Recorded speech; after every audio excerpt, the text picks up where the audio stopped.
Guys, welcome back to knowledge as a hunters. I hope आप सभी लोग बहुत अच्छे होंगे और पढ़ाई भी शानदार चल रही होगी।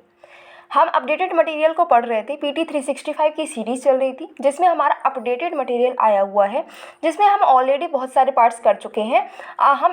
हम इन्वायरमेंट को डिस्कस कर रहे थे, जिसमें हम इन्वायरमेंट से रिलेटेड तो टॉपिक्स कवर कर चुके थे, बट वो बहुत लेंदी वीडियो हो गया था, इसीलिए हमें 2 पार्ट में कवर करना पड़ा था।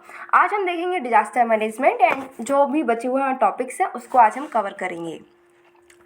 तो बात करते हैं कि डिजास्टर मैनेजमेंट, भाई तोड़ फोड़ मचा दी जाती है नेचर के द्वारा। इवन हमारे जो मैन मेड भी डिजास्टर होते ही होते हैं। कभी आंधी आ गई, कभी तूफान आ गया, राइट, कभी अर्थक्वेक आ गया। तो ये सारी चीज़ें जो होती रहती हैं, इसकी वजह से हमारी जो ह्यूमन लाइफ है, ठीक है, उसको भी बहुत ज़्यादा लॉस होता है।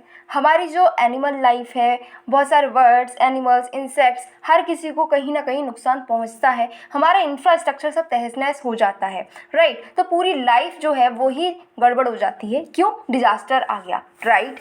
तो हम अगर कोई ऑफिसर बन गए और फिर अगर ऐसा हुआ कि हमारी एरिया जो जुरिस्डिक्शन हमारा रहेगा उसमें कोई डिज़ास्टर अगर आ गया, ठीक है, वैसे ना आए तो ही अच्छा, बट अगर आ गया तो हम कैसे उसको मैनेज करेंगे? इसीलिए हमें ज़रूरत होती है डिज़ास्टर मैनेजमेंट को पढ़ने के लिए।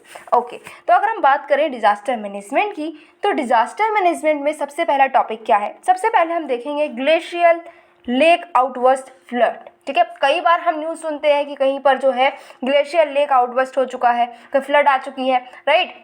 केदारनाथ का जो इंसिडेंट हुआ था वो हम अभी तक नहीं भूले, इवन हम भूल भी नहीं पाएंगे। तो आखिर ऐसा क्यों हुआ और ये क्या होता है, इसी को जानते हैं। ग्लेशियर लेक आउटबर्स्ट फ्लड जो है ये न्यूज़ में क्यों थी? तो अभी एक स्टडी हुई है, ठीक है, स्टडी करी गई, साइंटिस्ट ने स्टडी करी, ठीक है, कई सारे साइंटिस्ट ने मिलकर स्टडी की। कहाँ पर की है? तो न्यू कासल यूनिवर्सिटी जो यूके में है, वहाँ पर ये स्टडी की गई। अब जब स्टडी की तो कुछ बातें भी सामने आई ही होंगी।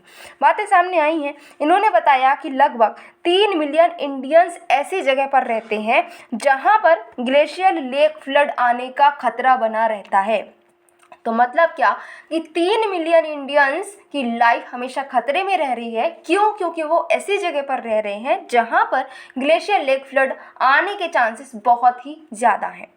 और भी बात करी गई, इन्होंने बात करी है कि लगभग दुनिया भर में 15 मिलियन लोग, ठीक है, 15 मिलियन लोग हमेशा ये जो सडन और डेडली फ्लड जो हो रही है ग्लेशियर लेक से, उसके खतरे में रहते हैं, ठीक है। तो 15 मिलियन लोग जो हैं दुनिया भर में इस खतरे में रहते हैं कि पता नहीं कब कहाँ से ये ग्लेशियर जो लेक बस्ट होती है इसकी वजह से फ्लड आ जाएगी, ठीक है। और ये जो ग्लेशियर लेक्स हैं इसमें जो फ्लड आती है ये कैसे आती है? जो ग्लोबल वार्मिंग हो रही, ग्लोबल वार्मिंग की वजह से वहाँ पर क्या हो रहा है, वो जो आपका स्नो है, ग्लेशियर्स हैं, वो मेल्ट हो रहे हैं। मेल्ट हो रहे हैं तो क्या होगा? पानी बढ़ेगा, ठीक है, पानी बढ़ेगा, वहाँ पर जो आइस है वो मेल्ट होगी तो वहाँ पर फिसलन बढ़ेगी और आइस जो है वो फिसल कर नीचे को आ जाएगी, राइट। तो आइस जो है वो नीचे आ जाती है, पानी है वो भी एकदम से नीचे आ जाता है और क्या होता है कि फ्लड आ जाती है।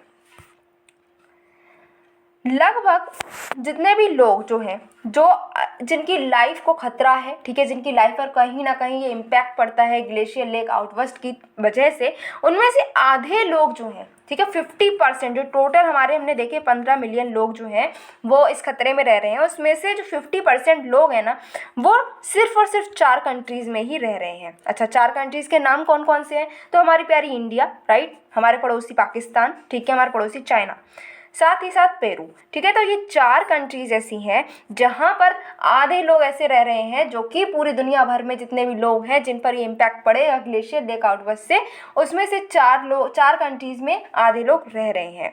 इंडिया और पाकिस्तान में तो सबसे ज़्यादा ये हम देखने को मिल रहा है कि लगभग 1/3 लोग, जो टोटल 1/3 लोग जो कि ग्लोबली इस प्रॉब्लम से इम्पैक्टेड होंगे, तो वो इंडिया में ही और पाकिस्तान में ही रह रहे हैं।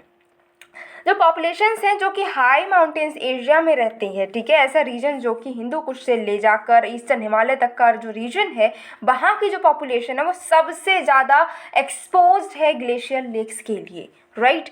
लगभग 1 मिलियन लोग ऐसे हैं जो कि 10 किलोमीटर के आसपास ही रह रहे हैं किसी ग्लेशियर लेक के। अब जब ग्लेशियर लेक के आसपास लोग रहेंगे तो ग्लेशियर जब वाटर वहाँ पर पिघलेगा, जब ग्लेशियर्स पिघलेंगे तो क्या होगा, वो ग्लेशियर्स पिघल रहे हैं तो वो नीचे को खिसक कर आएंगे ना, स्लोप से नीचे को आएंगे। नीचे लोग रह रहे हैं तो उनके पास में ही क्या होगा, फ्लडिंग हो जाएगी और वो लोग जो हैं उनकी लाइफ को खतरा हो जाएगा। तो ये जो है बताया गया है यहाँ पर। अब बात की जाए, आप बोलेंगे कि मैम आप बहुत देर से बता रही हैं ग्लेशियर लेक्स और ग्लेशियर लेक आउटवर्स फ्लडिंग, बट बात की जाए कि ये ग्लेशियर लेक्स होती ही क्या है, हमें तो यही नहीं पता, तो आगे की हम पूरी कथा समझें कैसे। तो पहले हम यही जान लेते हैं कि आखिर ग्लेशियर लेक्स क्या होती हैं। ग्लेशियर लेक्स लार्ज बॉडीज हैं वाटर की, ठीक है। किसकी बॉडीज है, वाटर की, आपकी बॉडी नहीं है ये। ग्लेशियर लेक्स किसकी बॉडी है, वाटर की बॉडी है, जो कि कहाँ पर है, किसी मेल्टिंग ग्लेशियर के आसपास में मिल जाए, चाहे उसके फ्रंट में हो, उसके बीनीथ में हो, उसके साइड में हो, उसके नॉर्थ में हो, उसके साउथ में हो, कोई मैटर नहीं करता। मैटर क्या करता है कि जो ग्लेशियर, आपके जो ग्लेशियर्स हैं उसके आसपास कोई लेक है तो उसको हम ग्लेशियर लेक बोलेंगे, लार्ज बॉडी ऑफ वाटर होता है। जैसे जैसे ये बड़ी होती जाती हैं, इनका साइज बढ़ता जाता है, ये बहुत ही ज़्यादा डेंजरस होती जाती हैं, राइट। जैसे कि अगर हम ह्यूमन की भी बात करें तो एक बच्चा है, जब तक वो बच्चा रहता है वो इतना डेंजर नहीं होता, राइट, वो बहुत मासूम होता है, बट जब वो बच्चा बड़ा हो जाता है, जितना जितना बड़ा होता जाता है वो और खतरनाक होता रहता है, राइट। तो ऐसे ही ये जो ग्लेशियर लेक्स हैं ये जब तक छोटी रहती हैं कोई दिक्कत नहीं, बट जैसे जैसे इनका साइज बढ़ता रहता है ये डेंजरस होती रहती हैं। ऐसा क्यों है, ऐसा इसलिए है क्योंकि ये जो ग्लेशियर लेक्स हैं ये डैम्ड है, इनमें डैम बन गया है, हमने नहीं बनाया है डैम। डैम कैसे बन गया है, अनस्टेबल आइस सेडिमेंट के द्वारा यहाँ पर क्या हुआ है, डैम बन गया है, ठीक है। ऐसा डैम बना है जो कि अब यार डैम बने तो बिल्कुल स्ट्रॉन्ग बन जाए, बट ऐसा होता नहीं। ऐसे अनस्टेबल आइस से या फिर सेडिमेंट्स से जो कि बहुत ही लूज रॉक डेब्रिस से मिलकर बन गए हैं उसका ही डैम बन जाता है। तो मतलब क्या है कि पानी वो रुकता रहता है, बट पानी जब इकट्ठा ज़्यादा हो जाता है तो ये डैम जो है, ये जो ऐसे ही लूज रॉक्स डेब्रिस से बना हुआ डैम ये टूट जाता है। वो एकदम से पानी बहुत सारा इकट्ठा हो गया और एकदम से फिर वो जब फ्लो करता है तब क्या होता है, फ्लडिंग आ जाएगी। अब ग्लोबल वार्मिंग की वजह से ग्लेशियर्स जो है वो पिघल रहे हैं। ग्लेशियर्स पिघलेंगे, अब पिघलेंगे क्या है, बर्फ को पिघलाओगे तो क्या होगा, बर्फ पिघलेगा तो पानी तो बनेगा ना। तो ऐसे ही जब ग्लेशियर्स पिघल रहे हैं तो इसकी वजह से क्या हो रहा है कि ग्लेशियर लेक्स में पानी बढ़ जा रहा है। अब ग्लेशियर लेक्स भी ज़्यादा बन जा रही हैं और जितनी ग्लेशियर लेक्स बन रही हैं वो बड़ी भी बन रही हैं। इसी वजह से ये जो फ्लडिंग होती है इसका खतरा बढ़ता जा रहा है। तो ये तो हमने ग्लेशियर लेक्स समझा, बट यहाँ पर हम बात कर रहे थे ग्लेशियर लेक आउटवर्स फ्लडिंग की। तो ग्लेशियर लेक आउटवर्स फ्लड क्या होता है, एकदम से बहुत सारा पानी जो है वो रिलीज हो जाए किसी ग्लेशियर लेक से, तो इससे हम कहते हैं कि ग्लेशियर लेक आउटवर्स फ्लड हो चुका है, ठीक है। कोई भी रीजन हो उससे मतलब नहीं, बट मतलब क्या है कि एकदम से जब बहुत सारा ग्लेशियर लेक से पानी आ जाता है उसको हम बोलते हैं ग्लेशियर लेक आउटवर्स फ्लडिंग हो गई। यहाँ पर हम देख सकते हैं कि बहुत ही ब्यूटीफुल इमेज जहाँ पर हमें ग्लेशियर लेक देखने को मिलती है। देखो यहाँ पर ये ग्लेशियर है, ठीक है, हमें देखने को मिल रहा है ये माउंटेन्स है और यहाँ पर क्या है, आइस जमी हुई है, तो ये तो ग्लेशियर हमें देखने को मिल रहे हैं। और ये जो ग्लेशियर है ये वाइट वाइट हमें देखने को मिल रहे हैं, इसी के पास में हमें ये लेक देखने को मिल रही है। अलग अलग ग्लेशियर का वाटर जो है वो मिलकर इस लेक में आ रहा है, ठीक है। इस लेक के आसपास हम देख रहे हैं कि थोड़ा थोड़ा जो है डैम सा बना हुआ भी नजर आ रहा है। बट अब होता क्या है कि जो मोरेन है इसका जो है डैम बन गया है, लेटरल जो मोरेन है उसका भी डैम बन गया। अब जो डैम बन गया ना, अब इतना स्ट्रॉन्ग तो है नहीं, पानी ज़्यादा हो जाएगा, पानी ज़्यादा होगा तो क्या होगा, डैम फूट जाएगा और पानी एकदम से रिलीज होगा। एकदम से कोई चीज़ होगी तो क्या होगा, बस तबाही मचेगी और यहाँ पर भी तबाही मच जाती है। होता क्या है कि फ्लडिंग आ जाती है, कई सारी लाइफ्स जो है उनका हमें लॉस हो जाता है, इंफ्रास्ट्रक्चर भी ख़राब हो जाता है, बहुत सारी चीज़ें होती हैं। अच्छा क्या क्या होती हैं ये भी हम देख लेते हैं, इम्पैक्ट देखते हैं। सबसे पहली बात है सोसाइटल इम्पैक्ट, ठीक है। सोसाइटी पर क्या क्या होता है, डीकंस्ट्रक्शन हो सकता है, ठीक है, डिस्ट्रक्शन होगा, डिसरप्शन होगा, प्रॉपर्टी भी हमारी जितनी है वो लॉस हो सकता है, इंफ्रास्ट्रक्चर घर बने हुए वो टूट गए, ठीक है, तो इंफ्रास्ट्रक्चर का भी लॉस होता है और डेथ भी बहुत ज़्यादा होती हैं, ठीक है।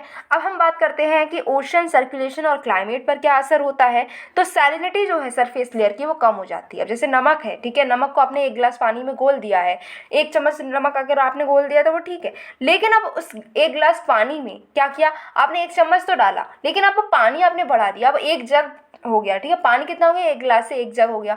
नमक 1 चम्मच ही है, तो क्या होगा, जो आपका पानी है उसकी सैलिनिटी कम हो जाएगी। ऐसा ही यहाँ पर होता है, जो ओशन है उसमें एकदम से एक इतना सारा पानी जो है वो ग्लेशियर का पानी प्योर होता है, राइट। तो वो पानी जब है पहुँच रहा है एकदम से ओशन में, तो ओशन की जो सरफेस लेयर है ना उसकी सैलिनिटी कम हो जाएगी, ठीक है। इसकी वजह से क्या होता है कि ओशन की सर्कुलेशन भी बदल सकती है और क्लाइमेट पर भी इसका असर देखने को मिलता है। बात करते हैं कि जियोमॉर्फोलॉजी में क्या इम्पैक्ट होता है, तो इरोजन एक्यूमुलेशन जो है वो होता रहेगा, ठीक है। कहीं पर इरोजन होगा, कहीं पर वो जाकर इकट्ठा हो जाएगा, कहीं से मिट्टी कटेगी, कहीं पर जाकर इकट्ठी हो जाएगी, कहीं से रॉक हटेंगे तो कहीं पर रॉक जाकर इकट्ठे हो जाएंगे, तो ये हो सकता है। तो जियोमॉर्फोलॉजी जो है वो बदल सकती है, ठीक है। कहीं पर माउंटेन था वो टूट फूट कर प्लेट्यू बन गया, कहीं पर जो है प्लेन था तो वहाँ पर प्लेट्यू बन गया, राइट। तो चेंज होता रहेगा। फिर हिमालय पर भी इम्पैक्ट पड़ेगा, राइट। वहाँ के ग्लेशियर्स पिघलेंगे तो हिमालय पर इम्पैक्ट पड़ता हुआ नजर आ ही जाएगा, राइट। तो ये सारे हमने देखे कि क्या क्या इम्पैक्ट होते हैं। बट कौन कौन से फैक्टर्स है भाई, क्या होता है कि इसकी वजह से ग्लेशियर जो हमारे लेक्स हैं आउटवर्ड्स एकदम से हो जाती है, कुछ तो फैक्टर्स रहे होंगे ना। एकदम से तो ऐसा नहीं होता ना कि ग्लेशियर को अब मन हुआ चलो ऐसा करते हैं, आउटवर्ड्स कर देते हैं, चलो फ्लडिंग कर देते हैं, नहीं ऐसा नहीं होता। कई सारे फैक्टर्स होते हैं। तो क्या फैक्टर है कि एकदम से जो स्लोप मूवमेंट है वो बहुत ज़्यादा अगर लेक में हो जाए, जैसे अगर बाल्टी भर पानी रख दो और उसमें अगर पत्थर डाल दें और बाल्टी में पूरा पानी ऑलरेडी भरा हुआ है, तो छपाक होगा और पानी जो है वो बाहर जाएगा, राइट। पानी बाल्टी से बाहर चला जाता है। ऐसा ही अगर एकदम से स्लोप मूवमेंट हो जाए लेक में ऑलरेडी पानी है, वहाँ पर कोई स्लोप मूवमेंट होता है तो वो लेक का पानी एकदम से छपाक होकर बाहर जाएगा ना। अब बाल्टी भर तो है नहीं कि थोड़ा सा जाएगा कि फ्लडिंग नहीं होगी, बहुत सारा पानी है, तो क्या होगा कि उसकी वजह से फ्लडिंग हो सकती है। वाटर इनफ्लो ज़्यादा हो जाएगा लेक में, क्यों अब जब लेक में पानी ज़्यादा हो गया, ठीक है, पानी ज़्यादा क्यों हो गया कि ग्लेशियर्स पिघलेंगे, बर्फ़ पिघलेगा, पानी बनेगा, पानी बह बहकर कहाँ जाएगा, लेक में जाएगा, लेक में पानी चला जाएगा और उसमें पानी ऑलरेडी है, जब लेक में पानी ज़्यादा हो गया तो फ्लडिंग हो ही जाएगी। अर्थक्वेक आया, ठीक है। अब जैसे बाल्टी है, पानी भर के रखा पूरी बाल्टी को, ठीक है। अब जब अगर बाल्टी को हमने कैसे भी हिला दिया तो क्या होगा, पानी गिरता है। ऐसे ही अगर अर्थक्वेक आया, मतलब कि लेक जो है हमारी ग्लेशियर लेक, उसके नीचे की ज़मीन ही हिल गई, ज़मीन हिल गई तो क्या होगा, लेक हिल गई, उसमें पानी है, पानी भी हिल गया, पानी हिलेगा तो बाहर स्पिल करेगा तो फ्लडिंग आएगी। क्यों, अब वो बाल्टी भर पानी नहीं था, ज़्यादा पानी था, तो फ्लडिंग आ ही जाएगी। लॉन्ग टर्म डैम डिग्रेडेशन, ठीक है, डैम बनाकर रखा था किसी लेक के ऊपर, बट वो डैम जो है बहुत पुराना हो गया, टूट फूट गया, तो एकदम से फ्लडिंग आ जाएगी। ब्लैक कार्बन जो है, जिसकी वजह से अल्बीडो रिड्यूस हो जाता है, राइट। सनलाइट जो है वो क्या होता है कि रिफ्लेक्ट नहीं हो पा रही है, ब्लैक कार्बन जम चुका है आइस के ऊपर, ग्लेशियर के ऊपर। अब ब्लैक कार्बन ने क्या किया, हीट को एब्जॉर्ब किया, हीट एब्जॉर्ब की कहाँ पर गई, हमारे आइस पर, आइस पिघलेगी, पानी बनेगा, ग्लेशियर लेक बनेगी, लेक्स बनेंगी, उसमें पानी ज़्यादा होगा और फिर फ्लडिंग आएगी। एंथ्रोपोजेनिक एक्टिविटीज़ भी कोई कम नहीं है भैया, ह्यूमन जो है वो डिजास्टर में सबसे मेजर रोल प्ले कर रहा है, ठीक है। अगर ह्यूमन जो है अपनी एक्टिविटीज़ को कंट्रोल कर दे तो कई सारे डिजास्टर्स जो है हम उसको रिड्यूस कर पाएँ, बट ऐसा हो नहीं रहा। हम ताबड़तोड़ तरीके से तबाही मचाए पड़े हैं। हम जैसे कि हम बहुत मास टूरिज्म करते हैं, जहाँ पर कैपेसिटी 10 लोग की विजिट करने की है, वहाँ पर 1000 लोग पहुँच जा रहे हैं, राइट। तो जब कैपेसिटी कम है, लोग ज़्यादा आएंगे तो क्या होगा, जब इम्बैलेंस होगा तो फिर कुछ ना कुछ तो होगा ही होगा, राइट। फिर डेवलपमेंटल इंटरवेंशंस हो रहे हैं, ठीक है, कहीं पर रोड बनना नहीं चाहिए, हम बनाए जा रहे हैं, कहीं पर डैम बनना नहीं चाहिए, हम बनाए जा रहे हैं, कहीं पर ब्रिज बनने की जगह नहीं है पर हम बनाए जा रहे हैं, तो क्या होगा, कुछ ना कुछ तो उसका हमें एडवर्स इम्पैक्ट देखने को मिलेगा ही मिलेगा, राइट। तो ये कुछ फैक्टर्स हैं जिसकी वजह से ये होता है। अब हमने देखा ग्लेशियल लेक आउटवर्स, ठीक है। अब हम देखते हैं second thing, that is Anatolian plate, ठीक है। अनातोलियन प्लेट जो है ये न्यूज़ में रही, क्यों न्यूज़ में रही ये जानते हैं।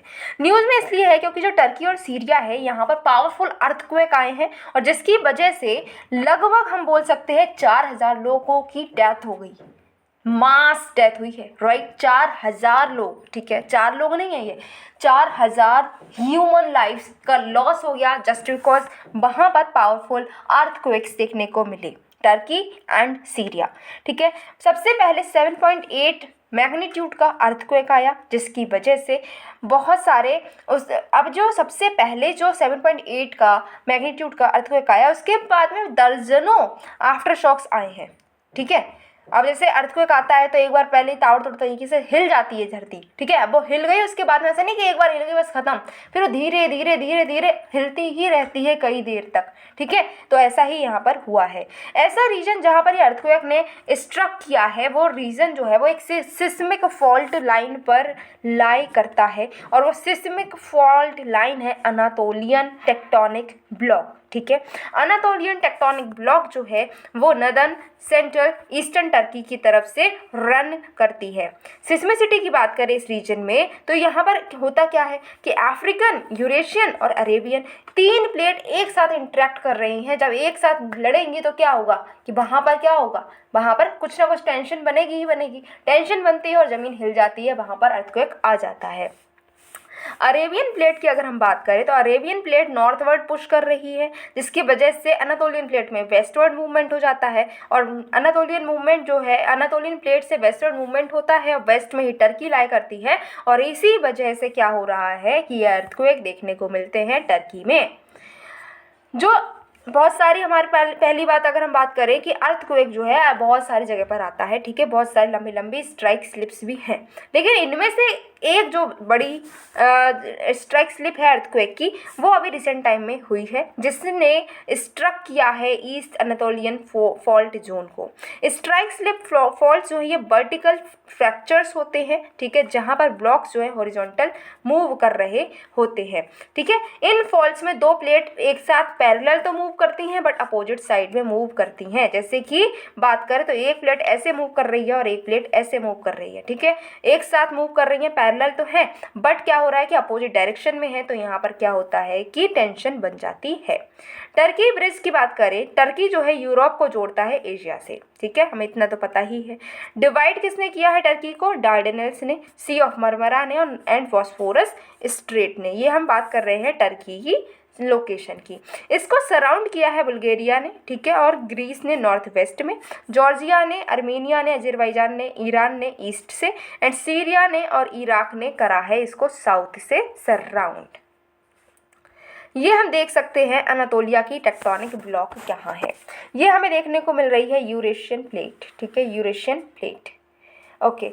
ये देखने को ब्लू कलर की हमें यहाँ पर मिल रही है अफ्रीकन प्लेट, और ये बीच में जो प्लेट लाई करती है this is Anatolian plate, right. तो ये हमें देखने को मिल रही है, एक तरफ हमारी कौन सी है, यूरेशियन प्लेट है, एक तरफ ये अरेबियन प्लेट है, राइट। हम यहाँ पर देख सकते हैं अरेबियन प्लेट, ये अरेबियन प्लेट, ये अफ्रीकन प्लेट, ये यूरेशियन प्लेट, इनके बीच में कौन सी प्लेट है? Anatolian plate. अब भाई 3 महान प्लेट्स जो हैं बड़ी बड़ी, उनके बीच में एक छोटी सी जगह फंस चुकी है, दैट इज अनातोलियन प्लेट। तो यहाँ कहीं से भी, तीनों साइड से कहीं से भी अगर थोड़ा सा भी धक्का लगेगा तो क्या होगा, ये हिल जाएगी ना, बस ये हिल जाती है, और इसी वजह से क्या होता है, अर्थक्वेक आ जाता है। नेक्स्ट बात करते हैं disaster management plan for power sector, ठीक है। डिजास्टर, अब पावर सेक्टर में किस तरीके से डिजास्टर मैनेजमेंट किया जाएगा, इसके लिए एक प्लान बना है, ठीक है। अगर हम न्यूज़ की बात करें तो सेंट्रल इलेक्ट्रिसिटी अथॉरिटी ने एक डिजास्टर मैनेजमेंट प्लान बनाया है पावर सेक्टर के लिए। अभी डिजास्टर मैनेजमेंट प्लान क्या होता है ये जानना काफ़ी ज़रूरी है, चलो फिर जान ही लेते हैं। तो ये प्रोवाइड करता है एक फ्रेमवर्क कि किस तरीके से पावर सेक्टर का हम यूटिलाइज करेंगे, ठीक है। उस फ्रेमवर्क का यूटिलाइज कैसे किया जाएगा, पावर सेक्टर का यूटिलाइज कैसे किया जाएगा, कि कैसे हम एक प्रोएक्टिव इंटीग्रेटेड अप्रोच ला सकते हैं कि डिजास्टर मिटिगेशन में, उसकी प्रिपेयरनेस में, उसकी इमरजेंसी रिस्पॉन्स में और रिकवरी एफर्ट्स में हम उसको स्ट्रेंथन कर पाएँ, ठीक है। पावर सेक्टर में जो ग्रोथ होती है वो डायरेक्टली रिलेटेड है इकोनॉमिक ग्रोथ से कंट्री की, ठीक है। अगर 2 मिनट के लिए भी इलेक्ट्रिसिटी अगर हमारी चली जाती है तो कई इंडस्ट्रीज़ का काम रुक सकता है, ठीक है। कई सारे हमारे जो इंटरनेट से रिलेटेड काम है वो रुक जाएंगे, कई सारे टेक्नोलॉजी से रिलेटेड काम है वो सारे रुक जाएंगे, राइट। तो 2 मिनट की भी अगर पावर जो है वो कट हो जाए तो उससे कई सारा लॉस हो सकता है। इसीलिए जो पावर सेक्टर है ये हमारी इकोनॉमिक सेक्टर के लिए, इकोनॉमिक ग्रोथ के लिए बहुत ज़्यादा ज़रूरी होता है, राइट। अगर ज़रा सा भी इसमें डिस्ट्रप्शन हुआ डिजास्टर की वजह से तो इसकी वजह से कई सारी प्रॉब्लम्स जो है हमें झेलनी पड़ती हैं, राइट। अब जैसे कि आंधी आती है तब भी हम देखते हैं ना, आंधी आई तो तार टूट गए, बोलते हैं कि भैया अभी तार टूट चुके हैं, काफ़ी घंटों के बाद में ही लाइट आ पाएगी जब ठीक हो जाएगा। उसकी वजह से हम देखते हैं ना कि कितनी सारी प्रॉब्लम्स हम फेस कर रहे होते हैं, राइट। कई सारे लोग के तो मोबाइल भी डाउन हो गए, वो भी चार्ज नहीं है तो लो और ज़िंदगी की लग जाती है, राइट। तो अब होता क्या है कि डिज़ास्टर जो है ना उसकी वजह से अगर हाई लेवल पर डिज़ास्टर कोई आ जाता है, उसकी वजह से पावर कट हो जाएगा तो इकोनॉमिक ग्रोथ रुक सकती है। जो सेक्शन 37 है डिजास्टर मैनेजमेंट एक्ट 2005 का, इसमें बताया गया है कि हर मिनिस्ट्री और डिपार्टमेंट ऑफ गवर्नमेंट जो है उसको एक प्लान जो है डिजास्टर मैनेजमेंट से रिलेटेड प्रिपेयर करना कंपलसरी है। ठीक है, अब ये जो डिजास्टर मैनेजमेंट प्लान है ये कंसिस्टेंट होना चाहिए Sendai framework for disaster risk reduction से। ठीक है, कोप 21 से, और पीएम के जो 10 पॉइंट एजेंडा दे रखा है कैसे हम डिजास्टर को रिड्यूस कर सकते हैं, कैसे हम इसको मैनेज कर सकते हैं, तो ये सारी चीज़ों से क्या होना चाहिए, वो कंसिस्टेंट होना चाहिए, ये भी बताया गया है। कुछ की फीचर्स हैं डिजास्टर मैनेजमेंट प्लान के, उसको भी हम देखेंगे। यहाँ पर 4 टियर स्ट्रक्चर है। 4 टियर स्ट्रक्चर में कौन कौन है, सेंट्रल लेवल है, ठीक है, रीजनल है, स्टेट है, और लोकल यूनिट लेवल पर ये बातचीत हो रही है डिजास्टर कैसे रिड्यूस करना है वो होगा। अब जैसे कहीं पर आप सोचें कहीं पर आग लग गई, तो आग लग गई तो क्या पहले जो हमारी सेंट्रल गवर्नमेंट है वो पहुंचेगी, या फिर वहाँ पर जो लोकल बॉडी है, जो नगर पालिका, नगर पंचायत, वो पहुंचेंगे? कौन पहले पहुंचेगा, पहले रेस्पॉन्स कौन करेगा? भाई लोकल बॉडी, लोकल अथॉरिटी, उसी पता है ना ये प्लेस कहाँ पर है और यहाँ पर आग लगी तो हम जाएँ पहले, राइट। हमारी सरकार जो है, जो सेंट्रल हमारी गवर्नमेंट है, वो तो बाद में पहुँच पाएगी ना, क्योंकि उसके पास तो पूरी इंडिया है कवर करने के लिए, राइट। तो हमने यहाँ पर 4 टियर बनाए हैं कि अलग अलग लेवल पर काम होगा। ठीक है, रिस्क असेसमेंट करना जरूरी है पावर इंफ्रास्ट्रक्चर के लिए, यहाँ पर रिस्क असेसमेंट भी होता रहेगा। डिफरेंट क्लाइमेट सिनेरियोज हैं और उसके इम्पैक्ट क्या पड़ेंगे ये भी हम देख सकते हैं। सोशल मीडिया का यूज़ होगा और इन्फॉर्मेशन को बांटा जाएगा। दूसरे रिलेटेड न्यूज़ भी हैं जिसको अब हम देखते हैं, जैसे कि फायर एड प्रोजेक्ट। ठीक है, फायर एड प्रोजेक्ट क्या है, तो अभी वर्ल्ड इकोनॉमिक फोरम ने एक रिपोर्ट रिलीज़ की, और ये जब रिपोर्ट रिलीज़ की तो इन्होंने कुछ हाईलाइट भी किया होगा। जी हाँ, इन्होंने हाईलाइट किया, इन्होंने कहा कि जो फायर एड इनिशिएटिव है वर्ल्ड इकोनॉमिक फोरम का, वो हेल्पफुल है, उसने हेल्प की है वाइल्ड फायर को मैनेज करने के लिए। ठीक है, टर्की में कई सारे रीजन्स में वाइल्ड फायर लग जाती है, जंगलों में आग लग जाती है, उसको कंट्रोल करने के लिए ये फायर एड इनिशिएटिव चलाया गया था, जो कि काफ़ी हेल्पफुल रहा है। 2021 में अगर हम बात करें तो एवरेज एनुअल ग्लोबल कॉस्ट जो रही है वाइल्ड फायर की वजह से, वो रही है $50 बिलियन की। ठीक है, तो और इसकी वजह से क्या हुआ है, लगभग 6450 मेगा टन्स की जो CO2 है वो हमारे एटमॉस्फेयर में रिलीज हुई है, राइट। 2022 में ही ये रिलीज हुई है, ये लॉन्च हुआ है, ये जो प्रोजेक्ट है फायर एड प्रोजेक्ट। ठीक है, वर्ल्ड इकोनॉमिक फोरम ने इसको रिलीज किया। फायर एड प्रोजेक्ट जो है इसका एम है कि कैसे हम प्रिडिक्ट कर सकते हैं कि कहाँ पर वाइल्ड फायर लगने वाली है। ठीक है, इसको हम पहले से ही प्रिडिक्ट करेंगे और रिसोर्सेज का यूज़ हम अच्छे से कर पाएंगे। यहाँ पर क्या होगा, रेस्पॉन्स टाइम भी कम होगा और जो रिस्क है फायर फाइटर्स के लिए वो भी कम हो जाएगा। AI का इसमें यूज़ किया गया है, AI का इसको यूज़ किया गया है कि हम यहाँ पर डिजिटल ट्विन को बना सकें फायर मैनेजमेंट के लिए। नेक्स्ट बात करते हैं साइक्लोन फ्रेडी। साइक्लोन फ्रेडी ये क्या है, तो ये ट्रॉपिकल साइक्लोन है जिसने मेडागास्कर और मोजाम्बिक को हिट किया, राइट। ट्रॉपिकल साइक्लोन किसको हिट किया है, Madagascar and Mozambique. Tropical cyclone आखिर क्या होता है ये भी जानते हैं। यह रैपिडली रोटेटिंग स्टॉर्म होता है जो कि ओरिजिनेट करता है ट्रॉपिकल ओशंस में। ठीक है, और जहाँ से ही इसको एनर्जी मिलती है और ये डेवलप होता जाता है। इसमें लो प्रेशर सेंटर होता है, स्पाइरली जो है मूव करता है। अब हमने डिजास्टर देख लिया, तोड़फोड़ बहुत मचा ली है, अब आ जाओ ज्योग्राफी पर। ठीक है, हम देखते हैं ज्योग्राफी। ज्योग्राफी की अगर हम बात करें तो सबसे पहले हमारा जो टॉपिक है जिसको हमें पढ़ना है दैट इज समुद्रयान मिशन। बहुत ही इंटरेस्टिंग मिशन चला। ठीक है, अब इस मिशन के बारे में हम पढ़ते हैं आखिर ये क्या है, न्यूज़ में क्यों रहा। न्यूज़ में इसलिए है क्योंकि जो union ministry of earth science है उसने कुछ डिटेल्स जो है समुद्रयान मिशन की वो शेयर की है। अच्छा, समुद्रयान मिशन की बात करें तो इसका एम है कि ये सेल्फ प्रोपेल्ड मैन्ड सबमर्सिबल को बनाना चाहता है। ठीक है, जिसका नाम है मत्स्य 6000। ठीक है, जिसमें 3 ह्यूमन बींग्स भी बैठकर पानी के अंदर जाएंगे। 6000 मीटर की गहराई तक नीचे जाया जाएगा, जिससे कि हम जो डीप ओशन एक्सप्लोरेशन है वो हम कर सकें। ठीक है, समुद्र के नीचे कई सारे रिसोर्सेज मिल सकते हैं हमें, कई सारी जो यूजफुल हमें मिनरल्स मिल सकते हैं, तो उसको हम एक्सप्लोर करना चाहते हैं। 6000 मीटर की गहराई तक नीचे जाया जाएगा। मत्स्य 6000 में बैठ कर जाएंगे, 3 लोग जाएंगे।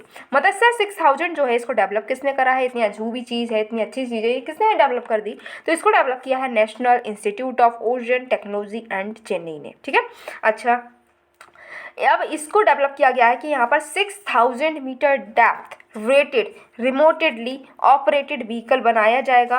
कई सारे अंडर वाटर इंस्ट्रूमेंट्स भी लगाए जाएंगे, जैसे कि ऑटोनोमस कोरिंग सिस्टम लगाया जाएगा, ऑटोनोमस अंडर वाटर व्हीकल लगाया जाएगा, डीप सी माइनिंग सिस्टम भी लगाया जाएगा। अब ये सिस्टम क्यों लगाए हैं भाई? क्योंकि डीप सी में जा रहे हैं तो ऐसे थोड़ी ना कि बैठेंगे, बैठ कर गए विजिट करते हुए नीचे, चाय नाश्ता करी, मैगी खाई और चले गए नीचे, फिर जाकर देखा अच्छा पानी है, चलो चलो घूमने चले, 3 लोग बैठ के गए हैं, घूम रहे हैं पानी में। ऐसा नहीं होगा, वहाँ पर कई सारे इंस्ट्रूमेंट की ज़रूरत होगी और उन्हीं इंस्ट्रूमेंट जो कि रिमोटेडली मैनेज किए जाएंगे, एआई द्वारा मैनेज होंगे, उनको हम क्या करेंगे, उनसे हेल्प लेते हुए हम डीप सी में जाकर माइनिंग करेंगे। ठीक है, अब ये 12 घंटे तक पानी के अंदर रह सकता है। ठीक है, लगभग 12 घंटे तक ये पानी के अंदर रह सकता है। ठीक है, और अगर कोई इमरजेंसी हो जाए ना, तो इमरजेंसी के केस में 96 आवर्स तक भी ये पानी के अंदर रह सकता है। ये डीप ओशन मिशन के अंडर डेवलप हुआ है। अब भाई डीप ओशन मिशन के अंडर इसको डेवलप किया गया है, तो ये भी जानना ज़रूरी हो जाता है कि आखिर ये डीप ओशन मिशन क्या है। चलो इसको भी जान ही लेते हैं। तो यूनियन कैबिनेट जो है उसने अप्रूव किया है डीप ओशन मिशन 2021 में। ठीक है, इसमें कितने रुपए खर्च किए जाएंगे? तो लगभग 4077 करोड़ रुपीस आने वाले 5 सालों में ये खर्च किए जाएंगे। अब ये क्यों बनाया गया, इतने पैसे हम क्यों खर्च कर रहे हैं? क्योंकि हम डीप ओशन को एक्सप्लोर करना चाह रहे हैं रिसोर्सेज के लिए, डीप सी को डेवलप करना चाहते हैं, डीप सी से रिलेटेड जो टेक्नोलॉजीज हैं उसको भी हम डेवलप करना चाहते हैं, जिससे कि हम सस्टेनेबल यूज़ कर सकें ओशन रिसोर्सेज का। जो ओशन का कुछ पार्ट है जो कि 200 मीटर से नीचे लाई करता है, उसको ही हम डीप सी बोलते हैं। अब जो ओशन जो है कितने इम्पॉर्टेंट है, तो इस ओशन की सस्टेनेबिलिटी कितनी इम्पॉर्टेंट है, इसको कंसीडर करते हुए यूएन ने 2021 से लेकर 30 तक का जो 10 सालों का समय है इसको डिक्लेयर किया है decade of ocean science for sustainable development. ठीक है, ये एक मिशन मोड प्रोजेक्ट है जो कि सपोर्ट करता है ब्लू इकोनॉमी इनिशिएटिव्स को। अब ब्लू इकोनॉमी क्या है? ब्लू इकोनॉमी मतलब है जो ओशन है, वाटर है, मरीन लाइफ है, इससे रिलेटेड जो हम पैसा कमा रहे हैं वो होता है ब्लू इकोनॉमी। ठीक है, इसमें हम ओशन रिसोर्सेज का सस्टेनेबल यूज़ करेंगे इकोनॉमिक ग्रोथ के लिए, लाइवलीहुड को इम्प्रूव करेंगे, जॉब्स को भी इम्प्रूव करेंगे, साथ ही साथ में जो हेल्थ है ओशियन सिस्टम की वो भी प्रिजर्व रहेगी। जो मिशन है वो इम्प्लीमेंट किया जाएगा under the ministry of earth science. ठीक है, अर्थ साइंस की जो मिनिस्ट्री है वो इस मिशन को देखेगी। समुद्रयान जो है ये इंडिया का पहला मैन्ड ओशन मिशन है। ओशन में तो नीचे कई सारी मशीन हमारी जाती रहती हैं, कई सारी हमारी समरसिबल जाती रहती हैं, कई सारी हमारी पनडुब्बी जाती रहती हैं, बट यहाँ पर पहली बार ऐसा हो रहा है कि उस समरसिबल में इंसान बैठकर जा रहे हैं। एक नहीं, दो नहीं, बल्कि पूरे 3 इंसान वहाँ पर बैठकर जा रहे हैं नीचे। राइट, तो ये इंडिया का फर्स्ट मैन्ड ओशन मिशन है। ठीक है, इंडिया ने अब जो समुद्रयान मिशन को लॉन्च करने के बाद में इंडिया ने कई इलाइट क्लब को जो है ज्वाइन किया है, जैसे कि USA, Russia, Japan, France, China. तो ये कुछ कंट्रीज थी जिन्होंने ये कारनामा करके अब तक दिखाया था, अब हमने भी ये कर दिखाया है, तो इनके साथ अब हमारा भी नाम लिया जाएगा। 6000 करोड़ का डीप ओशन मिशन जो है उसका ही ये पार्ट है समुद्रयान मिशन। ठीक है, इसमें हम ओशन रिसोर्सेज का एक्सप्लोरेशन करेंगे, ड्रिंकिंग वाटर के लिए, क्लीन एनर्जी के लिए, ब्लू इकोनॉमी के लिए। ठीक है, डीप सी माइनिंग करेंगे, और जो लोग बोलते हैं कि डीप सी माइनिंग इम्पॉसिबल है, इसको हम सच करके दिखाएंगे। अब जो डीप ओशन मिशन है इसमें कुछ कंपोनेंट्स है, कुछ मेजर कंपोनेंट्स की बात करते हैं। जैसे कि टेक्नोलॉजीज हमने बनाई हैं डीप सी माइनिंग के लिए, मैन्ड समरसिबल के लिए। मैन्ड समरसिबल जो है इसमें 3 लोग जो हैं पानी के अंदर जाएंगे 600 मीटर की गहराइयों में। ठीक है, इंटीग्रेटेड माइनिंग सिस्टम लगाया गया है जिसमें पॉलीमेटालिक नोड्यूल्स जो हैं सेंट्रल इंडियन ओशन में उसका हम माइनिंग करेंगे। ठीक है, यहाँ पर ब्लू सी मिनरल्स जो हैं, डीप सी मिनरल्स जो हैं उसको हार्नेस करेंगे, ब्लू इकोनॉमी को हम और हार्नेस करेंगे, एनर्जी को भी जनरेट करने की कोशिश करेंगे। नेक्स्ट है ocean climate change advisory services. तो ऑब्जर्वेशंस और मॉडल्स बनाए गए हैं कि किस तरीके से हम फ्यूचर प्रोजेक्शंस कर सकें, क्लाइमेट वेरिएबल्स कैसे हो सकता है डीप सी में, ये भी देखा जाएगा। कोस्टल टूरिज्म को यहाँ पर क्या करना है, बढ़ावा देना है। Exploration and conservation of deep sea biodiversity. ठीक है, हम एक्सप्लोर करना चाह रहे हैं, कंजर्व करना चाह रहे हैं डीप सी बायोडाइवर्सिटी के लिए। बायो प्रोस्पेक्टिंग की जा रही है deep sea flora and fauna की, जिसमें माइक्रोब्स भी आते हैं। स्टडी की जा रही है कि कैसे हम सस्टेनेबल यूटिलाइजेशन करेंगे डीप सी बायो रिसोर्सेज का। मरीन फिशरीज जो हैं और अलाइड सर्विसेज हैं इसको यहाँ पर प्रमोट किया जाएगा। Deep ocean survey and exploration की बात करें तो एक्सप्लोर करेंगे, आइडेंटिफाई करेंगे पोटेंशियल साइट्स को जो multi metal hydrothermal sulphides mineralisation पर बेसिस होगा, ठीक है। डीप सी एक्सप्लोरेशन करने की ज़रूरत है यहाँ पर। एनर्जी एंड फ्रेश वाटर जो कि ओशन से हम लेना चाहते हैं, इस यहाँ पर डिटेल इंजीनियरिंग की जाएगी, ठीक है। Offshore ocean thermal energy conversion plant भी बनाया जाएगा, जिससे कि जो खारा पानी है समुद्र का उसको हम पीने लायक बना सके, ठीक है, मीठा पानी बना सके। पर मीठा पानी बनाने के लिए ऐसा नहीं कि हम उसमें चीनी घोलेंगे, नहीं, जो हम नॉर्मल पानी पीते हैं उसको ये मीठा पानी यहाँ पर बोल रहे हैं। ऑफशोर एनर्जी डेवलपमेंट भी यहाँ पर किया जाएगा। Advanced marine station for ocean biology की अगर हम बात करें तो ह्यूमन कैपेसिटी को डेवलप किया जाएगा, ठीक है। ओशन बायोलॉजी की को डेवलप करने की ज़रूरत है, वहाँ पर हम इंजीनियरिंग भी करेंगे। ट्रांसलेट करेंगे रिसर्च को industrial application and product development की हेल्प में हम इसका यूज़ कर सकते हैं। Marine biology, blue trade and blue manufacturing पर जोर दिया जाएगा। नेक्स्ट बात करते हैं ग्लोबल ओवरटर्निंग सर्कुलेशन की। तो भाई ये ग्लोबल ओवरटर्निंग सर्कुलेशन आखिर क्यों न्यूज़ में है, इसको देखते हैं। तो नई स्टडीज़ कंडक्ट की गई हैं जिसमें हम ये समझ रहे हैं कि जो मॉडर्न फॉर्म है ना ग्लोबल ओवरटर्निंग सर्कुलेशन का, ये क्या है, इसको समझने के लिए कई सारी स्टडीज़ करी जा रही हैं, ठीक है। अब ये ग्लोबल ओवरटर्निंग सर्कुलेशन आखिर है क्या, पहले तो यही समझ लो, उसी के बाद में हम समझ सकते हैं कि ये क्या है और ये क्यों चर्चा में रहा। तो इक्वेटर वर्ल्ड ट्रांसपोर्ट हो रहा है कोल्ड डीप वाटर्स का, ठीक है। इक्वेटर की तरफ क्या हो रहा है, ठंडा डीप वाटर जा रहा है। पोल की तरफ क्या जा रहा है, गर्म जो पानी है वो पोल की तरफ मूव कर रहा है, ठीक है। तो इसको हम बोलते हैं ग्लोबल ओवरटर्निंग सर्कुलेशन। अब इसकी वजह से क्या होता है, कार्बन का भी ट्रांसपोर्ट होता है, हीट का भी ट्रांसपोर्ट होता है ओशन बेसिन्स में, ठीक है। ओशंस और एटमॉस्फेयर में भी ये ट्रांसपोर्ट होता है। तो जो आपका ग्लोबल ओवरटर्निंग सर्कुलेशन है, ये ऐसा सिस्टम है जिसमें दो ओवरटर्निंग सेल्स को कनेक्ट किया जाता है, ठीक है।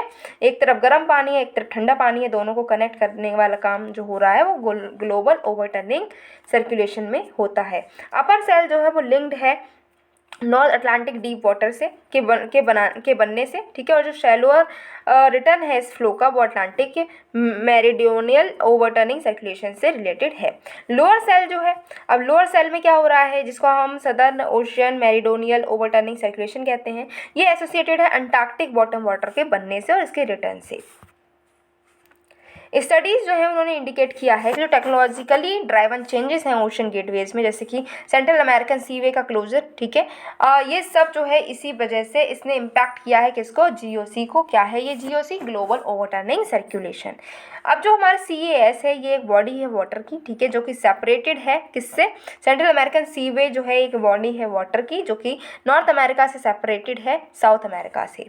अभी क्या हुआ है कि जो national centre for polar and ocean research है, इसने डीप वाटर सर्कुलेशन रिकॉर्ड को फिर से रिकंस्ट्रक्ट किया है इंडियन ओशन में, और कई सारे एविडेंसेस दिए हैं जो कि सपोर्ट करते हैं ये जो थ्योरी है कि कैसे हमारा जो ये सेंट्रल अमेरिकन सीवे है ये क्लोज हो गया, ठीक है। तो इसकी वजह से इवोल्यूशन हुआ है मॉडर्न फॉर्म ऑफ जीओसी का। ये जो थ्योरी है इसको भी सपोर्ट करते हुए दिखाया गया है। इंडियन ओशन जो है इसमें कोई मेजर डीप वाटर फॉर्मेशन इसके खुद के नहीं है, ये जो है होस्ट है, दोनों जो जीओसी कंपोनेंट्स है इसका होस्ट है इंडियन ओशन। अब बातचीत करते हैं कुछ हीट डोम की। डोम क्या होता है, कुछ ऐसा जो हमारा स्ट्रक्चर होता है उसको हम डोम बोलते हैं। तो ये तो डोम जो हम देखते हैं कई सारी मस्जिद वगैरह पे ऊपर बना हुआ होता है, जैसे कि हमारा ताजमहल, उस पर भी हम देख सकते हैं डोम है। तो ये जो डोम है ये तो हमारे सीमेंट से बना हुआ होता है, ठीक है, मार्बल से बना हुआ होता है। लेकिन ये यहाँ पर डोम किसका बना है, हीट का, क्योंकि यहाँ पर हम जो है कल्चर नहीं पढ़ रहे हैं, यहाँ पर हम पढ़ रहे हैं ज्योग्राफी को, डिजास्टर को, राइट। तो यहाँ पर हीट डोम क्या है इसको समझते हैं। तो हीट जो है एंटी साइक्लोन के जो नॉर्थ वेस्ट इंडिया में एंटी साइक्लोन को हीट क्या कर रही है, बढ़ावा दे रही है, और इसकी वजह से अनयूजुअल हीट हो गई है फेब्रुअरी में, ठीक है। फेब्रुअरी में जो ठंड होनी चाहिए थी वहाँ पर अब गर्मी हो गई है, ऐसा इन्होंने बताया है। अनयूजुअल हीट देखने को मिली है नॉर्थ वेस्ट इंडिया में, किसकी वजह से, हीट स्प्रोइंग एंटी साइक्लोन की वजह से। अच्छा, जो IMD है ये क्या है, इंडिया मेट्रोलॉजिकल डिपार्टमेंट, इसने प्रिडिक्ट किया है कि अभी क्या है कि ये जो है आपका जो हीट डोम बन रहा है ये रिसीड कर जाएगा लैंड से और सेंट्रल अरेबियन सी में जल्दी पहुंच जाएगा। खैर, अभी हम जो है मेन चीज़ हमें समझनी चाहिए कि हीट डोम क्या है। न्यूज़ तो समझ ली, न्यूज़ नहीं पूछा जाएगा कि हीट डोम क्या है। तो हीट डोम को जानते हैं, ये हाई प्रेशर सर्कुलेशन है एटमॉस्फेयर में, ठीक है, जो कि डोम की तरह काम करता है, कैप की तरह काम करता है। जो सरफेस पर जो गर्मी है ना उसको यहीं पर लॉक कर देता है, ठीक है। है। इसकी वजह से क्या होता है कि हीट वेव बन जाती है, ठीक है। और ये कैसे हो रहा है, ये लार्ज एरिया में होता है, जो हॉट ओशन एयर जो है वो ट्रैप हो जाती है लार्ज एरिया में, तब हम बोलते हैं इसको कि भैया क्या हो गया, हीट डोम बन गया है। टिपिकली बात करें तो हीट डोम्स जो हैं ये जेट स्ट्रीम के पैटर्न से ही जुड़े हुए हैं। जिस तरीके से जेट स्ट्रीम चलेगी उसी तरह से हीट डोम बनेंगे। नॉर्मली जेट स्ट्रीम जो है ये वेव लाइक पैटर्न होता है, इस तरीके से जेट स्ट्रीम चलती है मेंडरिंग नॉर्थ एंड साउथ, हमने देखा ही है। जेट स्ट्रीम के बारे में हमने ऑलरेडी बहुत सारा पढ़ा हुआ भी है, अपने स्टैटिक में भी पढ़ा है। अच्छा, जब ये मेंडर्स जो है जेट स्ट्रीम में ये बड़े हो जाते हैं तो ये स्लोली मूव करने लगते हैं, फिर ये रुक जाते हैं। जहाँ पर ये रुक गए तो वहीं पर हीट डोम बन जाता है। हॉट एयर टिपिकली क्या करती है, एटमॉस्फेयर में राइज करती है। गर्म जो हवा होती है, भाप होती है, अगर समझो भाप की भी बात करें तो ऊपर को उठती है ना, ठीक है। तो ऐसे ही हॉट एयर जो है वो भी ऊपर की तरफ राइज करती है एटमॉस्फेयर में। लेकिन जो डोम की लिड है ना, डोम जहाँ पर खत्म हो रहा है, डोम जो इस तरीके से ये चीज़ है, तो ये चीज़ है ना, ये क्या करती है, ये हवा को फिर से नीचे बैठा देती है। ये हवा ऊपर उठी लेकिन इससे कहा भाई कहाँ जा रहे हो, नीचे बैठ जाकर, तो ये नीचे को सिंक कर देती है हॉट एयर को। अब जब गर्म हवा नीचे आ गई फिर से तो क्या होगा, गर्मी बढ़ जाएगी, राइट। तो अनयूजुअल हीट हो जाती है, टेम्परेचर बढ़ जाता है। अब ये हीट डोम है, अब इसका क्या इम्पैक्ट है, हो रहा है तो होने दो, हम इसको क्यों पढ़ रहे हैं, क्या इम्पैक्ट है इसका। तो ये जो हमारा एग्रीकल्चरल प्रोडक्ट है उसको अफेक्ट करता है। वाइल्ड फायर हो सकती है, जंगलों में आग लग सकती है। हीट से रिलेटेड बीमारियां हो सकती है, जैसे कि हीट रैश हो सकता है, हीट स्ट्रोक हो सकता है, हीट एग्जॉस्शन भी देखने को मिल सकता है। हीट डोम जिसके बारे में पढ़ रहे थे उसके यहाँ पर हमें एक पिक्चर भी देखने को मिल सकती है, जैसे कि हाई प्रेशर जो है, अब यहाँ पर ये देखें ना, ये चीज़ जो है ये हीट डोम है। ग्राउंड वाटर गर्म हुआ, यहाँ से ग्राउंड जो है वो गर्म हुआ, गर्मी हुई तो यहाँ पर हवा जो है गर्म हुई, ऊपर को उठी, हवा ऊपर को उठी, लेकिन इसने कहा भाई नीचे बैठ जाओ जाकर, ये सब नीचे बैठ गए, फिर गर्मी गर्मी गर्मी गर्मी गर्मी, बस गर्मी हो गई, ठीक है। ये होता है हीट डोम। अब बात करते हैं अर्थ की जो इनर कोर है वो चर्चा में है। क्यों चर्चा में है, तो साइंटिस्ट ने डिस्कवर किया है कि अर्थ की इनर कोर में एक नई लेयर भी है, उसको डिस्कवर कर दिया है हमारे साइंटिस्ट ने, ठीक है। इसको डिस्कवर करा किसने है, तो ऑस्ट्रेलिया के जो नेशनल यूनिवर्सिटी सिस्मोलॉजिस्ट हैं उन्होंने इसको जो है डिस्कवर किया है। इन्होंने कहा कि सॉलिड मेटालिक वॉल है deep inside inner core of earth, ठीक है। इसको इनर कोर बोला गया है। ये सॉलिड है क्योंकि यहाँ पर प्रेशर ज़्यादा है, ठीक है। प्रेशर ज़्यादा होता है तो क्या होता है, वो सॉलिड बन जाता है। ये क्रिस्टलाइज स्ट्रक्चर है जो कि इनर कोर की इनर मोस्ट रीजन में मिलता है, ठीक है, जो कि आउटर लेयर से अलग है। पहली बार 20 साल पहले ही इसको इसमें बताया गया था, 20 साल पहले ये बात कही गई थी कि एक सॉलिड पार्ट भी है हमारी इनर कोर के अंदर, लेकिन उसमें कोई भी डेटा अवेलेबल नहीं था। लेकिन अब क्या है, अब डेटा दे दिया गया है और ये कंफर्म हो गया कि हाँ एक नई लेयर भी है। अभी तक 4 लेयर जो है अर्थ के स्ट्रक्चर में आइडेंटिफाई की गई थी, लेकिन अब इसमें जैसे कि क्या क्या डिस्कवर किया गया था कि क्रस्ट है, फिर मेंटल है, फिर आउटर कोर है, इनर कोर है। लेकिन अभी क्या हुआ है कि बताया गया कि इनर कोर का भी एक लेयर और मिली है, ठीक है। क्रस्ट क्या, जो आउटर मोस्ट हम पार्ट देखते हैं, अर्थ की जो सतह देखते हैं वो क्रस्ट है, ठीक है। मेंटल क्या है, इसके नीचे वाला पार्ट मेंटल होता है। और फिर जो है हमारी कोर है, कोर का भी आउटर पार्ट है और इनर पार्ट है, ये हमने देखा। अब ये 5th लेयर हमें मिली है, जो अभी नई नहीं मिली है, बिल्कुल नई। तो ये 5th लेयर जो है इसकी क्या सिग्निफिकेंस है, तो यहाँ पर इंफॉर्मेशन मिल सकती है कि अर्थ में क्या क्या पहले हुआ है, अर्थ की पास्ट के बारे में हम यहाँ जान सकते हैं। अब ये पास्ट जो 1-2 साल है, 30-35 साल पुराना नहीं, बल्कि hundreds of millions to billions years ago वाला जो पास्ट है वो हम यहाँ पर जान पाएंगे। एक नया तरीका प्रोवाइड किया जाएगा कैसे हम अर्थ के इनर कोर को जान सकते हैं, ठीक है। फिर है इंफॉर्मेशन मिलेगी कि अर्थ कैसे इवॉल्व हुई, भैया अर्थ बनी कैसे है ना, उसकी मैग्नेटिक फील्ड कैसे बनी, ये भी हम यहाँ पर जान पाएंगे। अर्थ के इनर कोर की अगर हम बात करें तो ये हम यहाँ पर इनर कोर देख सकते हैं, ये रही इनर कोर, ठीक है। इनर कोर रही, आउटर कोर रही, मेंटल है, क्रस्ट है, ये सब देखने को मिल रहा है, ठीक है। तो यहाँ पर इनर कोर सॉलिड है, उसके बाद में जो कोर है आउटर कोर वो लिक्विड है। मेंटल जो है ये हम देख सकते हैं कई सारी लेयर में मिलकर बना है। फिर एक मैग्मा की जो लेयर है वो इसको एस्थेनोस्फीयर कहते हैं, उसके ऊपर क्रस्ट है जिसमें ओशन भी है और जिसमें माउंटेन्स भी है, लिथोस्फीयर भी है। कुछ रिलेटेड न्यूज़ हैं जिसको हम देखते हैं, जैसे कि पहला है मैमटस क्लाउड्स।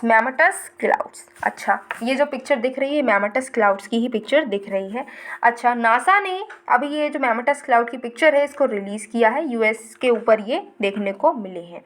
मैमटस क्लाउड्स क्या होते हैं, जनरली सब्सटेंशियल अगर जो क्यूमुलोनिम्बस क्लाउड्स हैं, ठीक है, उससे जुड़े हुए ये होते हैं मैमोटस क्लाउड्स। लेकिन ये जो हैं दिखते हैं कि दूसरे क्लाउड्स जो हैं उनके भी ऊपर ये मिल जाते हैं, क्या, मैमोटस क्लाउड्स। अब यहाँ पे क्या है कि क्यूमुलोनिम्बस जो क्लाउड्स हैं उसमें टर्बुलेंस होती है, उसकी वजह से मैमोटस क्लाउड्स बनते हैं। इनका शेप जो है वो अलग अलग रहता है, ठीक है, कभी ये बल्जिंग शेप में दिख सकते हैं तो कभी ये लंबे लंबे ट्यूब भी दिख सकते हैं। न्यू प्लेट्यू जो है वो डिस्कवर हुआ है, नया प्लेट्यू टाइप भी डिस्कवर हुआ है। एक rare low altitude basalt plateau भी डिस्कवर हुआ है थाने रीजन में, जो कि वेस्टर्न घाट्स में है, ठीक है। वेस्टर्न घाट्स क्या है, ग्लोबल बायोडाइवर्सिटी हॉटस्पॉट है, यूनेस्को वर्ल्ड हेरिटेज साइट भी इंडिया में है। ये कहाँ से प्लेट्यू मिला है, महाराष्ट्र से मिला है। ये 4th तरीके का प्लेट्यू है जिसको इस महाराष्ट्र के रीजन में आइडेंटिफाई किया गया है। यहाँ पर 76 स्पीसीज मिली हैं प्लांट और श्रब की, ठीक है। प्लेट्यू जो है वो डोमिनेट लैंडस्केप है वेस्टर्न घाट्स में। वेस्टर्न घाट्स में ज़्यादातर हमें प्लेट्यू ही देखने को मिलते हैं। ये अलग अलग रॉकी आउटक्रॉप की वजह से ये बनते हैं। रॉकी आउटक्रॉप्स क्या हैं, जियोलॉजिकल फीचर्स हैं, ठीक है, जो कि सरफेस के ऊपर बन जाते हैं। इनमें वेदरिंग होती रहती है और ये टूटते रहते हैं और चिकने होते रहते हैं, टेबल लाइक ये जो बन जाते हैं। टेबल लाइक जो स्ट्रक्चर होते हैं वही क्या होते हैं, प्लेट्यू होते हैं। नेक्स्ट बात करते हैं एटमॉस्फेरिक रिवर्स स्टॉर्म की, ठीक है। तो एक पावरफुल स्टॉर्म हमने देखा है जो कि कैलिफोर्निया की तरफ मूव कर रहा है और इससे खतरा है कैलिफोर्निया को कि यहाँ पर फ्लडिंग हो सकती है, लैंडस्लाइड हो सकती है, विंड बहुत ज़्यादा चल सकती है, पावर आउटरेजेस भी हो सकते हैं। लेकिन बात करें कि भाई ये स्टॉर्म, ये तूफान होता क्या है, तो एटमॉस्फेरिक रिवर्स जो है ये लंबी लंबी होती हैं, ठीक है। नैरो रीजन होता है एटमॉस्फेयर में रिवर की तरह, जो ऐसा लगता है कि आसमान में नदियाँ हैं, ठीक है, जो कि वाटर वेपर को क्या करती हैं, ट्रॉपिकल रीजन से हायर लैटिट्यूड में लेकर जा रही होती हैं। जब एटमॉस्फेरिक रिवर्स जो हैं उनमें लैंडफॉल हो जाए तो यहाँ पर वाटर वेपर एकदम से रिलीज हो जाती हैं, इससे रेन या स्नो हो सकता है, ठीक है। और ये ज़्यादा हो जाए तो वहीं पे बोलते हैं कि क्या हो गया है, एक्सट्रीम हो जाता है, तो यहाँ पर बोलते हैं स्टॉर्म आ चुका है। अब बात करते हैं राम सेतु की। राम सेतु क्यों है न्यूज़ में, तो राम सेतु जिसको एडम्स ब्रिज भी बोलते हैं, ये क्या है, लाइमस्टोन शोल्स का एक चेन है जो कि पंबन आइलैंड से लेकर, जिसको हम रामेश्वरम आइलैंड भी बोलते हैं, उससे जोड़ता है किसको, श्रीलंका के नॉर्थ वेस्टर्न कोस्ट को, ठीक है। अभी तमिलनाडु असेंबली ने पास किया एक रिजोल्यूशन जो कह रहा है कि यहाँ पर जो सेतु समुद्रम शिप कैनाल प्रोजेक्ट है उसको रिज्यूम करने की ज़रूरत है, वो काम उस पर रुक गया है, अब इसको काम करने की ज़रूरत है। नेशनल हेरिटेज स्टेटस भी मांगा गया है जो SSCP है इसमें, ठीक है, कि इसमें कहा गया है जो शिप चैनल है पाक स्टेट के अक्रॉस, इसके लिए क्या करना है कि हमें नेशनल हेरिटेज स्टेटस प्रोवाइड करना चाहिए। 2 चैनल जो हैं, एक है एडम ब्रिज, दूसरा है पाक वे, ये भी यहाँ पर सजेस्ट किए गए हैं। अभी जो SSCP है, ठीक है, इसकी अगर हम बात करें तो यहाँ पर जो डिस्टेंस है ईस्ट और वेस्ट कोस्ट की इंडिया की वो कम हो जाएगी, ठीक है, नेशनल सिक्योरिटी और ज़्यादा स्ट्रॉन्ग हो जाएगी। यहाँ पर हम देख सकते हैं ये हमारा तमिलनाडु रहा, ठीक है, और ये श्रीलंका, और ये बीच में जो ये चीज़ दिख रही है यहाँ पर एडम्स ब्रिज देखने को मिलता है। कुछ प्लेसेस हैं जो कि न्यूज़ में रहे जिसको हम देखते हैं। पहले है शिंकुला टनल जो कि हिमाचल प्रदेश में है, ठीक है, ये नीमू पदम दरचा रोड पर ये कंस्ट्रक्ट किया गया है, इसका अप्रूवल मिल चुका है। शिंकुला पास जो है ये हिमाचल प्रदेश के लाहौल वैली से कनेक्ट करता है लद्दाख की जस्कर वैली को, ये रहा यहाँ का रीजन। फिर भरत पूजा, ठीक है, स्टेप्स लिए गए हैं कि कैसे जो रिवर बैंक इकोसिस्टम है इसको हम प्रोटेक्ट कर सकते हैं। केरला का 2nd लॉन्गेस्ट रिवर है भरत पूजा, ठीक है, इसको हम नीला भी बोलते हैं, सेंट्रल केरला में ये ओरिजिनेट होते हैं अन्नामलाई हिल से वेस्टर्न घाट्स में। मुनरो थुरुथु आइलैंड जो केरल में देखने को मिलता है, अब यहाँ पर ये डूब रहा है, तो क्यों डूब रहा है इसके रीजन सामने आए हैं। लगभग 39% जो लैंड एरिया है वो पिछले 20 सालों में डूब चुका है, ठीक है। ये अष्टमुडी लेक और जो कल्लाडा रिवर है केरल में उसके कॉन्फ्लुएंस पर मिल जाता है। नेक्स्ट है श्योम रिवर जो कि अरुणाचल प्रदेश में है। डिफेंस मिनिस्टर ने 100 मीटर लंबा जो ब्रिज है इस रिवर पर वो इनॉग्रेट किया है, ठीक है। राइट बैंक ट्रिब्यूटरी है ये ब्रह्मपुत्र की, मॉलिंग नेशनल पार्क से ये होती है, गुजरती है। फिर हैदरपुर वेटलैंड जो उत्तर प्रदेश में है, उत्तर प्रदेश का इरिगेशन डिपार्टमेंट जो है उसने इस वेटलैंड को ड्रेन आउट किया है, ये एक प्रोटेक्टेड रामसर साइट है। ताल कावेरी कर्नाटका में है, ठीक है, ये एक आइडियल लोकेशन जो है मिल चुकी है जहाँ पर हम स्टार पार्टी देख सकते हैं और स्काई को गेज आउट कर सकते हैं। कुछ इंटरनेशनल प्लेसेस भी हैं जो कि न्यूज़ में रही, जैसे कि नॉर्वे जिसकी कैपिटल ओस्लो है। ठीक है, अब यहाँ पर क्या हुआ है कि कई सारे मेटल्स और मिनरल्स जो हैं उसकी डिस्कवरी यहाँ पर हुई है। ठीक है, अब है लेक चार्ट, जो कि अभी रिपोर्ट आई है कि यहाँ पर क्लाइमेट चेंज की वजह से लेक चार्ट बेसिन जो है यहाँ पर फ्यूलिंग कन्फ्लिक्ट हो रहा है। लेक विक्टोरिया जो कि तंजानिया में है, तो centre for science and environment ने एक रिपोर्ट रिलीज़ की है कि कैसे हम इसका जो पानी की क्वालिटी है तंजानिया में लेक विक्टोरिया की, उसको हम मैनेज कर पाएंगे। ये अफ्रीका की लार्जेस्ट लेक है। अच्छा, ताजिकिस्तान की बात करें तो इसकी कैपिटल दुशानबे है, यहाँ पर अर्थक्वेक आया है। अच्छा, फिजी की भी बात कर लेते हैं तो इसकी कैपिटल सूबा है। जो डेप्टी पीएम है फिजी के, उन्होंने अपनी इच्छा जताई है, उन्होंने अपनी होप जाहिर की है कि यहाँ पर हम इंडिया के साथ में पार्टनरशिप करेंगे और क्लाइमेट आर्टिक गोल्स को मीटअप कर पाएंगे।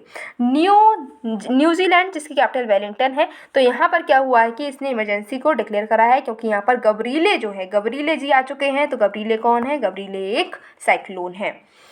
रिपोर्ट और इंडाइसिस जो कि अभी न्यूज़ में थे, तो लाइफ लेसन्स फ्रॉम इंडिया, ठीक है, इसको इंटरनेशनल एनर्जी एजेंसी ने इसको रिलीज़ किया है। रिपोर्ट एग्जामाइन करती है कि कैसे इंडिया ने कई सारी पॉलिसी जो एनर्जी ट्रांजिशन स्ट्रेटजी की थी उसको एक साथ जोड़कर लाइफ इनिशिएटिव लेकर आए हैं, और ये जो कई सारी पॉलिसीज़ थी वो लाइफ इनिशिएटिव के साथ में कैसे अलाइन हुई है। लाइफ मिशन को लॉन्च किया है हमारे पीएम ने COP26 में 2021 में, जिससे कि इंडिविजुअल बिहेवियर जो है इसको ग्लोबल क्लाइमेट एक्शन नैरेटिव से जोड़ पाएँ। ठीक है, यहाँ पर बताया गया है कि पूरी तरीके से इलेक्ट्रिसिटी एक्सेस पूरी इंडिया में मिल सकती है। इसमें काफ़ी टाइम जो है कम लिया गया है। इंडिया की इकोनॉमी जो है 10% ज़्यादा एनर्जी इफिशिएंट हो चुकी है। ऐसी भी कुछ बातें यहाँ पर की गई हैं। क्लाइमेट इनइक्वालिटी रिपोर्ट 2023 की बात करें तो ये वर्ल्ड इनइक्वालिटी लैब ने रिलीज़ की है। इसका एम है कि ये लाइट डाल सके, रोशनी प्रदान करेगी किसको, कि क्लाइमेट इनइक्वालिटी कितनी है, कैसे हम इसको कम कर सकते हैं, इस पर यहाँ पर बात की जाएगी। बोला जा रहा है कि लगभग 10% जो टॉप ग्लोबल कार्बन एमिटर्स हैं वो दुनिया भर की जितनी भी ग्रीन हाउस गैस इमिट हो रही है उसका हाफ वही इमिट कर रही हैं।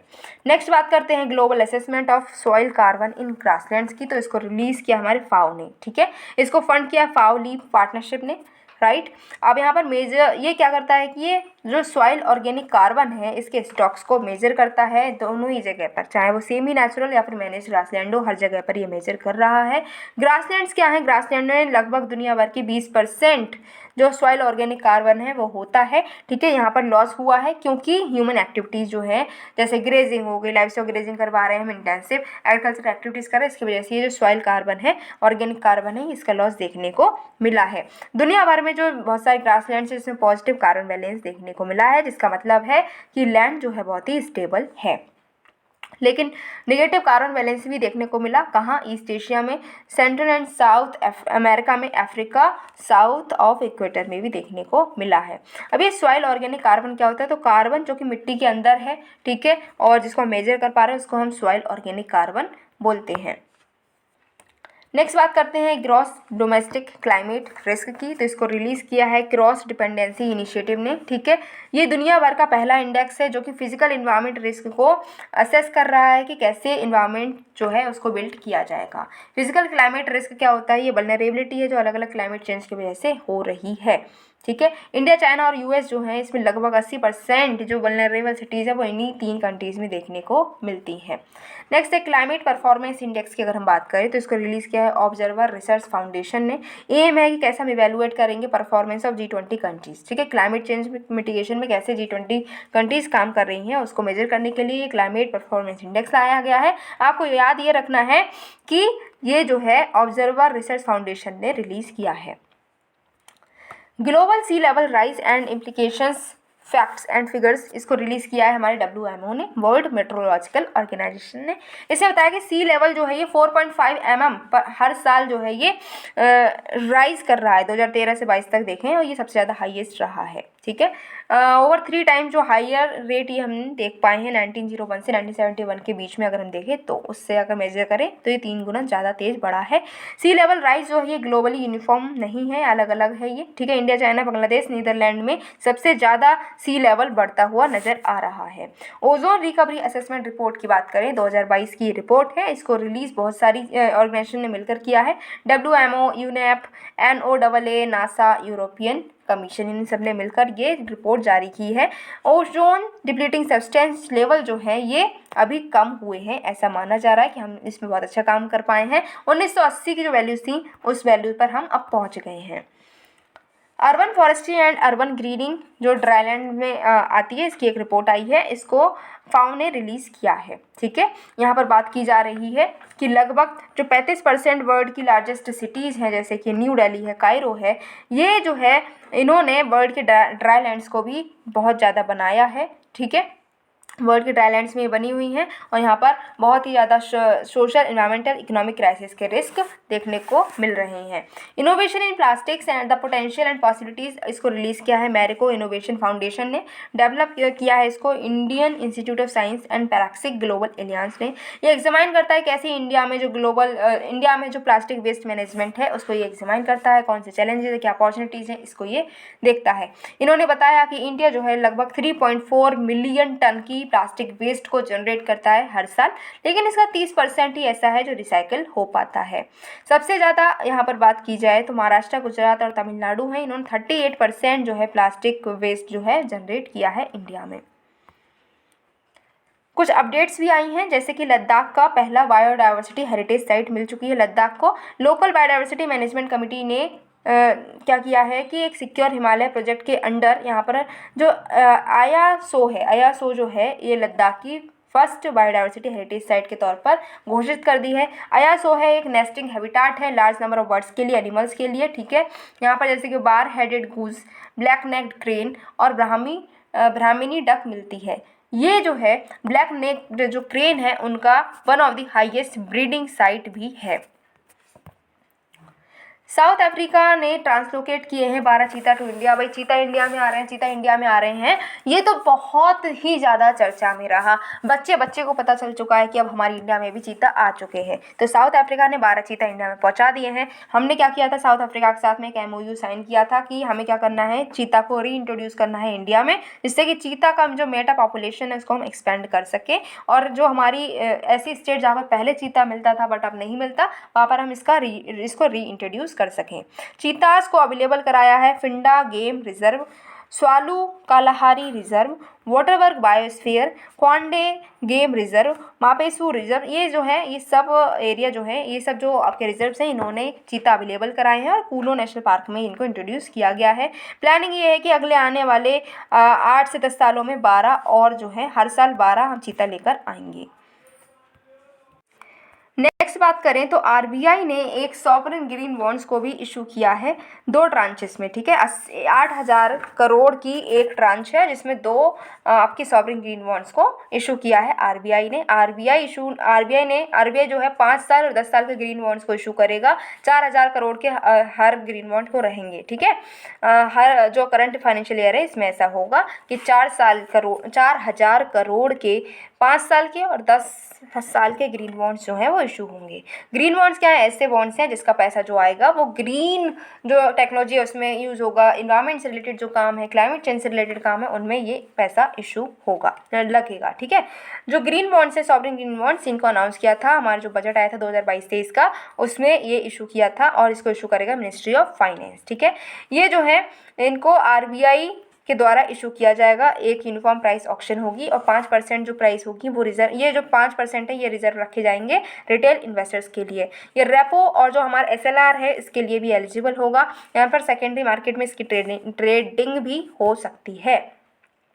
रूफटॉप सोलर प्रोग्राम की अगर हम बात करें तो ministry of new and renewable energy ने कहा है कि एक uniform rate of central financial assistance होगा। इसको हम इंस्टॉल करेंगे कहाँ पर, residential rooftop solar programme projects में। ठीक है, जो गवर्नमेंट है उसने 2015 में अप्रूव करी थी grid connected rooftop and small power plant project को। यहाँ पर 4,200 मेगावाट के रूफटॉप सोलर प्लांट जो हैं वो कंट्री में लगाए जाएंगे।